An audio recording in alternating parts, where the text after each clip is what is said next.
We're back again. What Susan Lee did, really, really good. I like it. Stress. Talk about stress.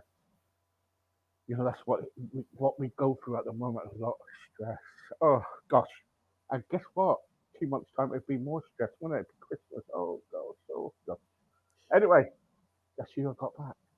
Carmen. Hello, Carmen. How are you? Hi, Steve. I'm fine, thank you. How are you? I'm fine, thank you. But just now I was thinking, hang on, who are you? Then all of a sudden I remember you. So I get so many people on earth just forget. I don't know how you could forget me. I mean, I know. How can I one of forget a you? kind. One of the kind. Yes, you are one of the kind, and you're lovely. Uh, why I asked you to come back tonight? Because tonight we've got a big audience on the radio and the podcast and everything. So if I ask about you to start from the beginning about yourself, please forgive me. Yeah, sure. And that's what I want to ask you about. Can you start from the beginning? Oh my God. The beginning is such a long time ago. I'm nearly 55 now. So the beginning is a very, very long Are time you ago. 55? I thought you were younger than that. No, no, unfortunately not. No. Yeah. So the beginning of my writing career. Yeah. Yes, please. Yeah, yeah. Okay. So I've got three kids. They Mm. are now 21, 19, and 17. And way back when I had my first child and he was about 5, I started to tell him this story. And it just, it went on and on and on and on. And I was telling it over several nights. And it suddenly occurred to me that this was it was a new story that I had made up, and it was a much longer story than I'd actually thought it was going to be. And I hadn't even really reached the middle, let alone the end.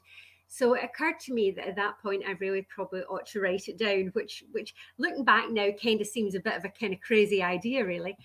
And as I started to write it, I realized that it was a full length novel. And in fact, it wasn't just a single book, but it was a series of 10. So I went from not being a writer at all to suddenly writing 10 books, or writing a series of 10 books. And then after that, in between all these 10 books, I wrote several other books, became published. And now I write for film, TV, theatre, animation, everything, basically everything. And it all stemmed from that original one idea when I just thought, okay, I'll just tell this story and write it down. Yeah, and tell us what kind of who have you worked for? What kind of channels have you worked for, like TV channels or? Yeah, we haven't got anything out at the moment. We've got a lot of things that are in production or about to be in production. We got held up with the COVID scenario and everything else. My production company is just over a year old now. And prior to that, I was working with a couple of other production companies on various things, and we then hit COVID and everything got held up. So nothing's progressed. And then in the middle of that, I had become friends with a lady called Louise Osborne, who's also a writer and actress and producer. And we had this kind of crazy idea that we would set up a company together in the middle of, lockdown and everything else. So that's exactly what we did. We set up a company and we then started to work on our own slate of things. So I've got things that are now progressing forward with other companies, other production companies that hopefully will be going on TV or getting made into films and going into cinema and all of that. And then we've also got our own slate of films and TV productions and things that are progressing separately. So it's all a bit kind of mishmashed because of Mhm. COVID and everything else that's going on in the world. But hopefully should have some stuff out now. We've had a huge production. Well, actually, I've had a couple of production meetings today about various things. So my brain's kind of frazzled by all this stuff about who needs to do what and what email needs to get sent out to what person by when and what response we need and everything else. There's so much work involved, and it's absolutely incredible. And I think that's one of the things that I hadn't fully understand as a writer, because I kind of came at it from a different perspective, having been a novelist first. That, from my own perspective, I'd written something, I've written a book, and then the book gets out and it gets published, and that's it. It's kind of done and dusted. But a TV or a film program it's much more than that. There's a lot more that goes into it. So when I'd written scripts, various scripts for various things, you kind of think, well, that's the vast majority of the work done. That's only scratching the surface. Seriously, there is so much work to do after that. It's absolutely incredible. So it's a really long journey from having an original concept to writing the script to having a finished script to having a finished production that's ready to go, TV, film, cinema, wherever. Is a huge epic journey. I mean, you're talking years in the making, really, for all of that to be sorted. Yeah. So, what is your remit then? What kind of films or documentary or programs do you do? Yeah, so I write everything. When I write novels, I predominantly write science fiction. Right. There is some drama in there. There are also some thrillers, but I'd say probably the vast majority of my books are science fiction or leaning towards science fiction. I guess the strangest part about that is that, generally speaking, my readers don't always realize that they're reading science fiction and that they're enjoying science fiction because the stories are very character driven. I mean, there's huge plot lines and twists and all sorts of things happening, but it's very much driven from the characters. It's all about their story and their needs and their goals and their desire and their drive to get whatever it is that they're trying to do done, that people don't actually realize it's science fiction. And it's quite a strange one.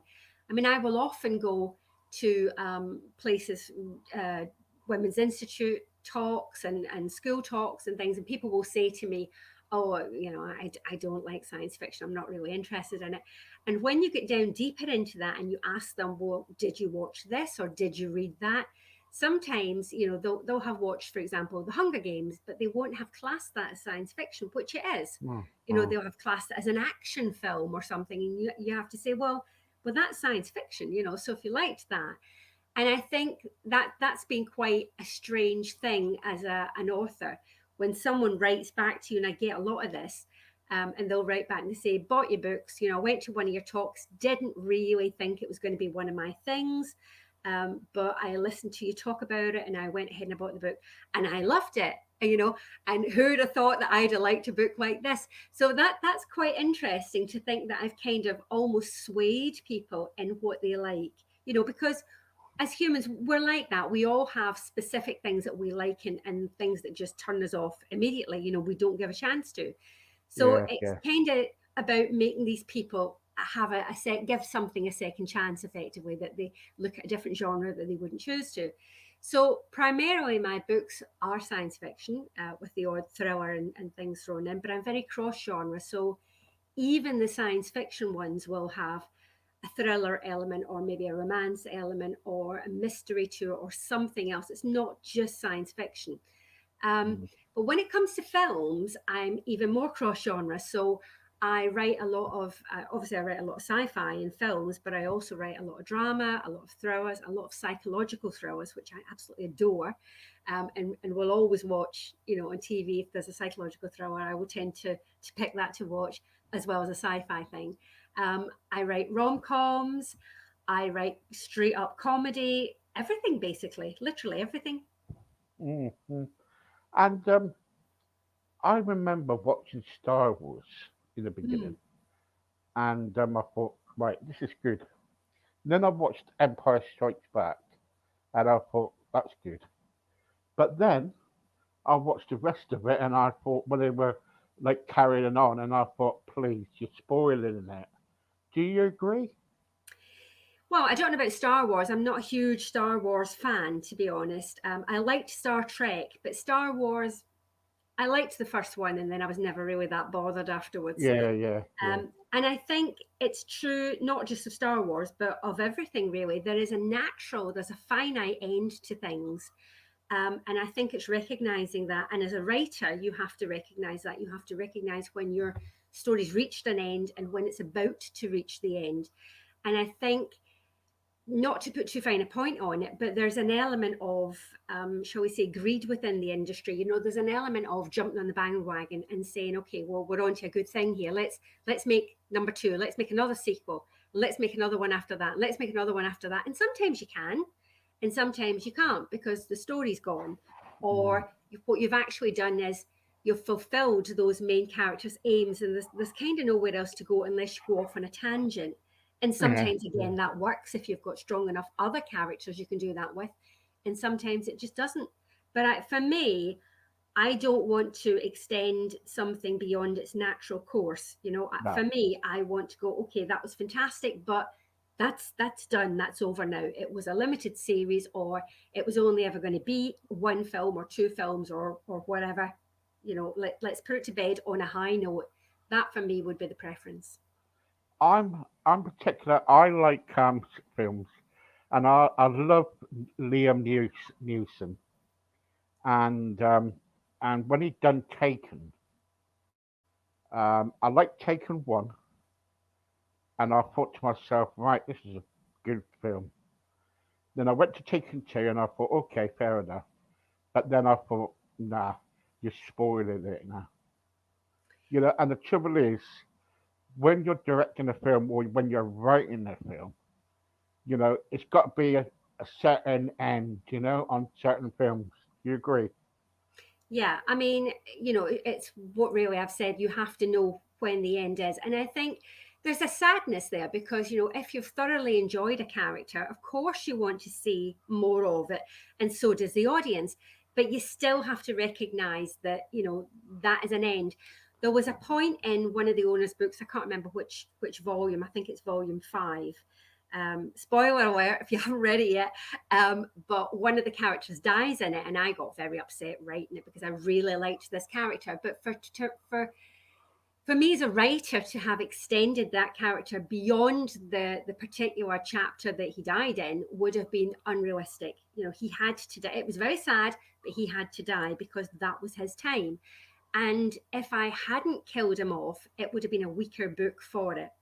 So, you have to recognize things like this. But you made me smile when you said Liam Neeson because I like Liam Neeson as well. But he's kind of a whisperer. So it always fascinates me. In fact, I was watching him in a film the other night with Catherine Zeta Jones. I can't think the name of it. It was an old film.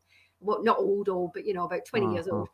And I was watching it, and I had to, every time he came on screen, I had to turn the volume up because he whispered.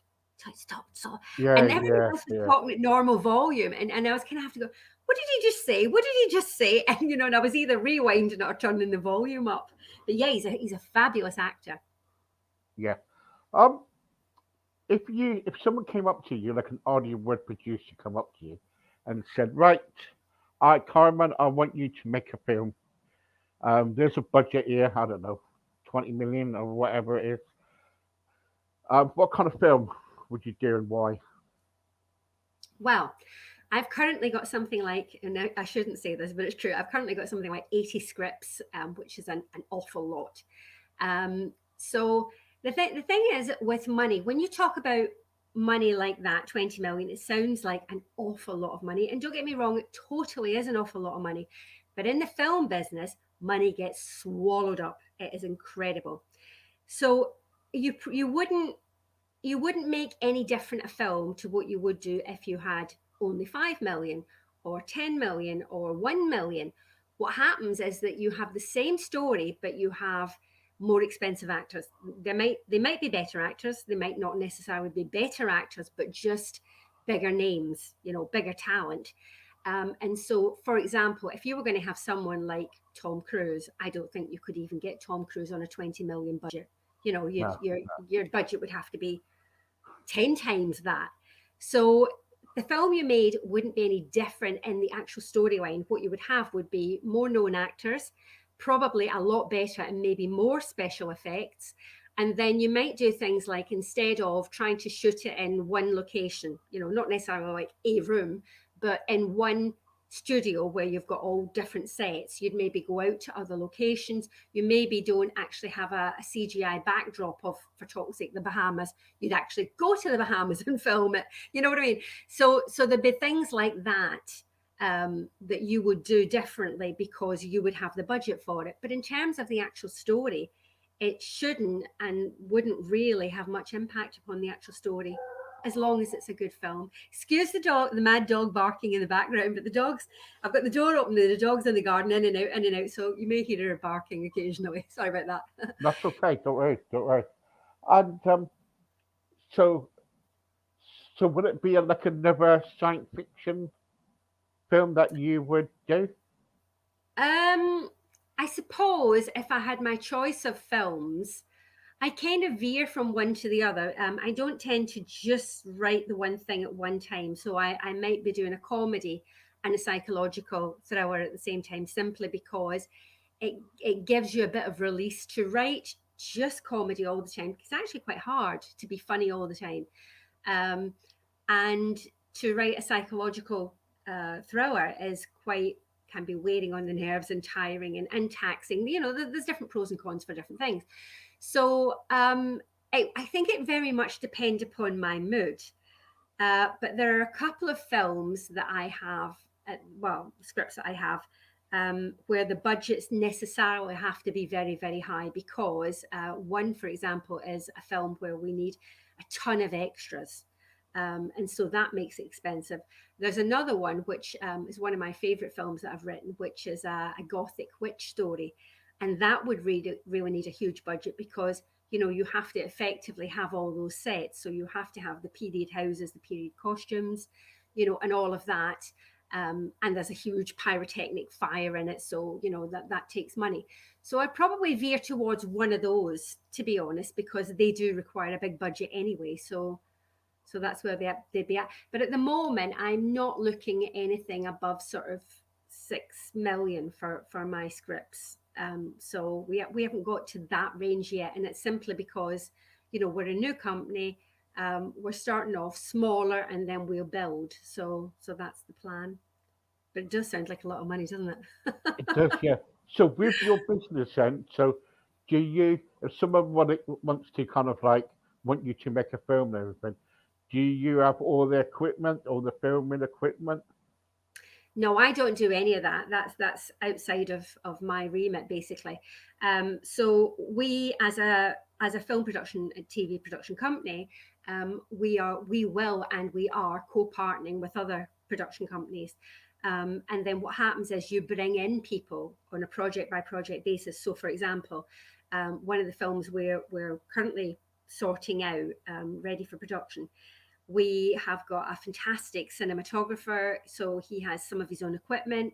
The equipment that he doesn't have, we hire. And just like anything, you hire it in for a specific amount of time.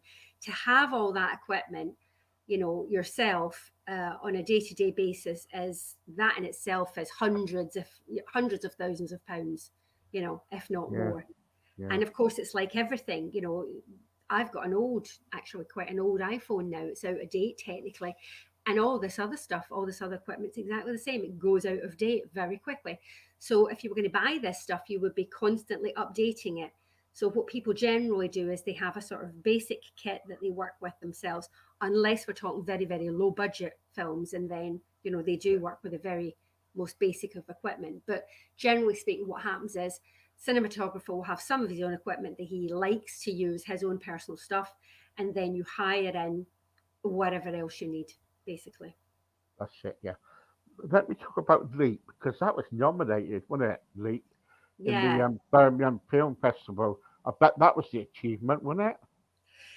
Yeah, unfortunately, because of the whole situation with COVID and things, the film festival didn't take place. They had a sort of online version, but normally you would go down and you'd go in, and they'd have it all, several films playing in one night, and it would all be glitz and glam and things, and none of that happened because of COVID. There is actually a screening of Leap happening on Monday, this Monday coming in Birmingham at the Mockingbird Cinema. So if anybody is interested, email Louise at emmelineproductions.com and she will sort you out. I didn't write Leap. Leap was written by one of Louise's friends and produced by Louise under our umbrella for Emmeline. So in a way, I didn't really have much to do with it at all, simply because at the time I was busy writing all the articles and sorting us up as a company. So I was involved in all the administration tasks of us actually becoming a proper company at the time. So I was busy doing that and she was doing that. And then we kind of pooled resources and we're all sorted now. Yeah. And you've written several books. I just want to tell everybody out there, let's go for it. So you've written Jigsaw Girl, Yeah. and by the way, that was fantastic. Thank Um, you. Unto the Hooligans. No, again, I didn't write that one. So that was written by some friends of mine, and I think that I'm on their website, which I think is probably where the confusion's All been. right, sorry, right, okay. But Jigsaw Girl was, I guess, one of my favorites. I've only published it about 2 months ago now, I think, maybe three, and it's a really interesting story. It's about a girl called Scarlett Clark, who basically believes erroneously that she is the cause of her mum and dad's house burning down to the ground. She had this Yeah, scented that's it. candle Yeah, on in the lounge, and she went to bed and she thinks she left the candle on, and there was a fire. And the house, obviously burnt down, and she got rescued by a fireman, and the fireman died rescuing her. And the family dog died during the fire. So she has all this guilt in her about what she perceives as being something that she stupidly did. And the story revolves around that really, and how it progresses on. And she begins to self harm because she basically loathes herself. And because of this, and because of what she then does, and she tells the story gets out. She tells people that she thinks that she burnt the house down, and they call her a twisted fire starter, and they play the song, and they put the lyrics up on her locker in the school.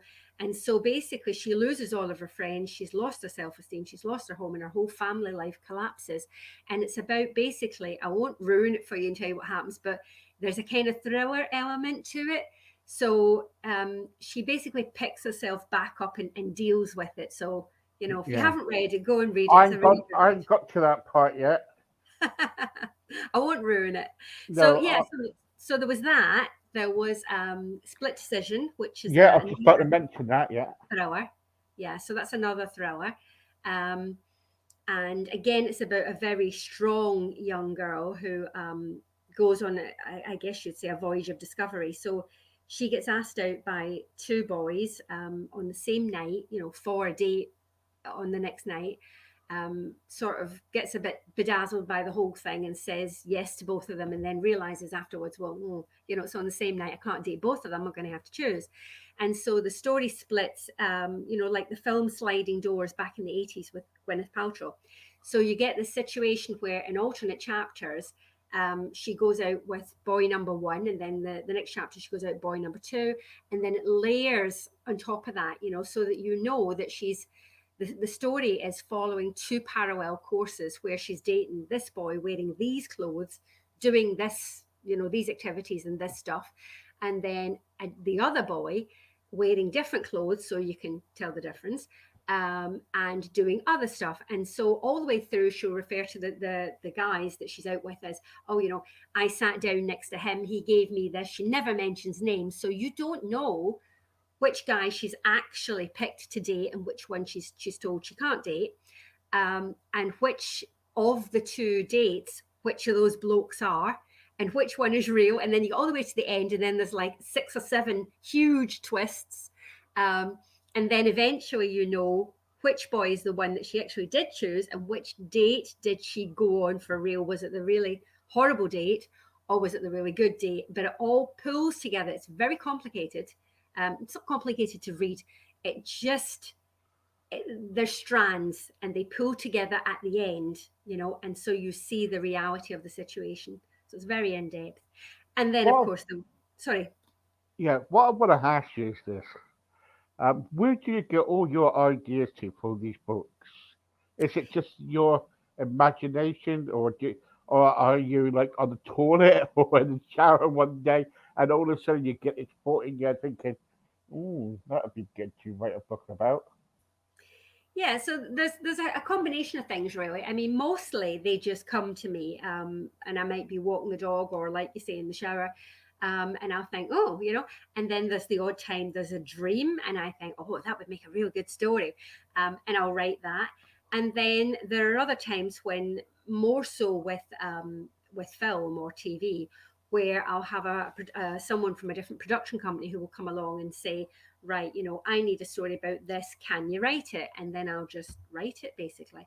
So there's a combination of things there. But I think I mean, for me, it doesn't matter whether it's something that came to me through the ether, and just sort of landed in my head fully fledged, or whether it's someone saying, I need a story about a boy who falls down the stairs, for example. Can you go and write a story about a boy who falls down the stairs? So it doesn't matter to me, and with regards to how intense the process is for me, and how much I enjoy it. I still enjoy it just as much, whether someone's come to me with a concept, or whether I've fully fledged it myself, because it's all about building the characters, and then inching that story out little bit by little bit, so that people are just mesmerized all the way through. That's the whole thing about it. Once you know where you're going with the story, and you've got your reader, or your viewer in the palm of your hand, is a magnificent feeling. Yeah, you have written some good stuff, by the way. Written, Thank you. and what's it like to be a writer? Come on, you must have your down days where you're kind of like you're writing, you're thinking, oh my god, what am I doing here? Or you're thinking, right, what needs to be done next? I bet it's hard work, isn't it? Yeah, I mean, I definitely have down days, a lot of them. Royalties, when the royalties come in, that's always a kind of kick in the teeth, really, because you have to sell millions and millions and millions and millions and millions of books to make any money, really, through selling books, because the royalty process is so dire. I mean, for example, every physical book that I sell, every book that gets sold on Amazon that's a paperback, I make an average about 42 pence. Um, and people find that quite strange, because they'll look at it and they'll go, but hang 42 on, pence. yeah. But the books are priced at £10. And the reason they're priced at £10 is because you actually can't, it's complicated to explain, very quickly, but essentially, I have to move here, I'm getting all stiff. Um, you, there's a, there's a sort of set procedure by selling the books, right? So Amazon take a certain cut. And obviously, if it's a physical book, it's got to go out and be printed, and then it's got to be posted, and all of that. So there is a cost involved in that. So Amazon take a fair cut, and they've got on their website, when you load up a book, there's a sort of there's an algorithm there that basically tells you that if you put it at this price, this is how much you'll make. And the barest minimum, obviously, you want to make a profit. So you have to hit a certain mark before actually you get any money at all. Because what happens is that if you don't, Amazon won't sell it anyway, because they're going to make a loss, right? So they're not going to even make it enough money to print it and send it out and everything. So you've got to hit that bare minimum to do that. And then beyond that, you start to make a profit. So I kind of set my profit at 42 pence. That took the books up to £10.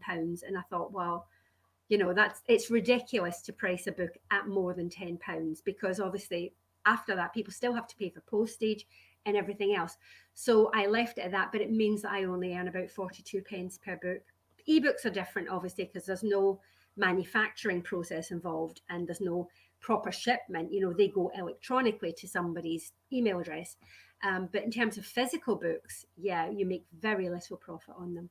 Yeah, I've got a book coming out in December, and that's gone into Amazon. It's like pre kind of like ordering for Yeah, and that's great. but the trouble is 42p. Gosh, I know, I know. So people think, they look at your sales, and they look at your reviews, basically, and they go, okay, right, so they've got these great reviews, they must be selling books by the ton, etc., etc. But you have to be selling so many, I mean, if you sell 10 books, you've made, £4.20, haven't you? At that amount of profit. So you have to sell a lot of books to really make money in that industry, unfortunately. gosh, gosh. And so when you kind of like when you've written a book and if your book's done well and everything, which it has, you know, does that give you a big achievement? Does it say, I'm getting somewhere? Yeah, so generally, when I finish writing something, whether it's a book or a film or whatever it is, I mean, I've written 27 books. I've only published, at the moment, I've only published six. So I've got a huge backlog to get through. One of the other things I've got to do when I'm not doing everything else, is to sort these books out to get them published. But when I finish them, I tend to put them to one side for a few weeks before I then come back to them. So I'll come back to them maybe 3 or 4 weeks later. Um, and then I'll read through them and just check that everything is okay. And at that point, when I've checked through it and I've thought, actually, that's a really good story, at that point, I'm kind of pleased with myself, quite frankly, because it is a lovely thing to craft a story. Um, and once you've put it aside for a while, and everybody's different, people need different lengths of time. For me, as long as it's been a fortnight, I'm okay.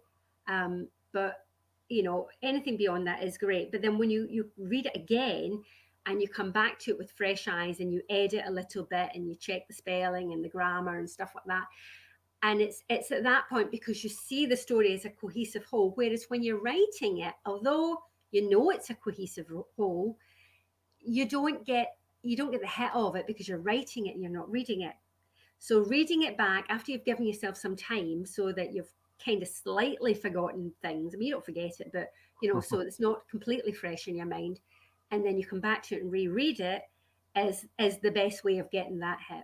And that is a wonderful feeling. That's a really wonderful feeling. And I know personally that if I get to the end of a book that I've written and I kind of want to go, yay, because the characters come through, Yeah. or that they've achieved what they were trying to achieve. And sometimes they're not all happy. Sometimes it's sad, but it's righteous. It's a righteous ending. It was the right ending for that book, for that story, for that time. And so you can still get that feeling. I mean, there's a couple of books in the Owner series where I haven't published these ones yet, and they go off to war and all sorts and terrible things happen. There's genocide and everything in this story, but I still get that feeling because it's such a strong story, and it's such it's a very, although it's set in the far future, it's very pertinent to now. It's very much Mm. about how we see things and how we live our lives and how we're trying, the human race is trying so hard to be different. And I think that's encapsulated within the Owners. So yeah, I still get that yay feeling when I get to the end of one of those. Yeah. Have you ever thought of writing a book about yourself? Yes, yes. Not so much a book. I think I did start to write a book about myself once, but more recently I did think about doing a film. Um, and it's a really strange thing because obviously I'm very used to writing for books or film or TV or whatever. So it's not as if it's something new to me, but it was actually quite hard simply because writing has to be passionate, right? You have to be passionate about it. You have to be, there's the dog, you have to be passionate about the characters. You have to be passionate about the story you're telling, the reason you're telling that story, the reason that that story should be told now and by you, and all these things. But and so it kind of stands to reason effectively that if you're going to tell your own story, and my story is actually quite interesting, that it should be me that does it. That's all fine and dandy, that all works. However, whilst you have to be passionate, there is there's a sort of stop point where you can't go beyond, because you have to also be dispassionate. You have to also stand back and look at something logically, and look at it methodically, and approach it logically and methodically, and try and see if there are omissions that you need to sort out, or faults or flaws. And when it's your own life, it's very hard to be that objective because you are naturally subjective about your own life. Everyone is, right? Doesn't matter how hard you try, we all are. We all see things from our own point of view. And you would have to sort of put everybody else's point of view. And I always say to people, I'm always right. I'm not always right. I am a lot, but I'm not always. But the point is that in something like that, you would have to show Mm. when you were right and when you weren't right. And because it's your own life, you are more passionate about it than you would be of other things. And it's the passion that actually hinders it, because you are too passionate about it. So I think I'm going to leave it another couple of years yet till I get completely famous, and somebody buys, and says, and come into the room and says, right, okay, 50 million for your life story, and then I'll write it, and then all the money will go to the animal charities. So that's my big plan for that. But yeah, it's about having the right level of passion, because it can go too far. And I am someone who I got pulled up the other day actually for being stupidly excited about something. I'm like a kid. If I get excited, my face gets all flushed. I get hot. I'm actually quite hot now. And my face gets flushed and I get very excited. I mean, I get very animated. Mm. And one of the reasons I don't teach in classes anymore was because I became too animated, and the other teachers were Mm. saying, your classes are very loud. Can you get the kids to be quieter?